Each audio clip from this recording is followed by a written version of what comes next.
chills, thrills, and excitement on four wheels. All brought to you by those world-famous thrill show drivers, the hell drivers, the crazy drivers, all kinds of automobile crazy stunts. All brought to you by your favorite fair.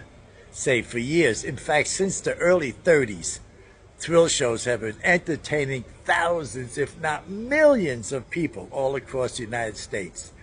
Right here, we have our own homegrown family, the Chitwood family. That's right, they're from Tampa Bay, pretty much where the museum is. Very nice. We're very proud of their legacy. They have worked many, many, many years, 3 generations, in fact, of auto thrill shows. And it's all brought to you by the Carnival World Museum. We have some footage. We have Lucky Teeter. We got all kinds of guys here, the Hell drivers, and Lucky Teeter's drivers, and Ward Beam's drivers, and there were many different shows. Lots, depending on what part of the country you're from.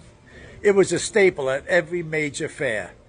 Now these guys, believe it or not, at one time used to have their automobiles donated, or at least the expenses were covered to a great deal.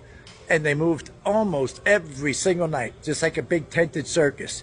The guys would roll into town early in the morning, they'd drive all night, they'd sleep for a few hours, and about 9, 10 in the morning, they start putting up their ramps and getting the track ready, getting all the automobiles ready, fueling them up, and usually by 4 o'clock, 6 o'clock, 9 o'clock, the most was 3 shows. They were long shows, and they were spectacular. Everybody loved the thrill shows. Now today we have motorcycle jumps and all kinds of stuff like that. BMX kids riding all kinds of stuff. It's just amazing what some of the young people today are doing. But back in the day, it was the automobile thrill show. Oh, they crashed through firewalls and they crashed through burning bales of hay. You can see behind me a set of skis. It was a drag. And the gentleman stood behind the automobile where it was connected, and they dragged him all the way down the racetrack. It was a sight to behold. Now, they also had a clown, too.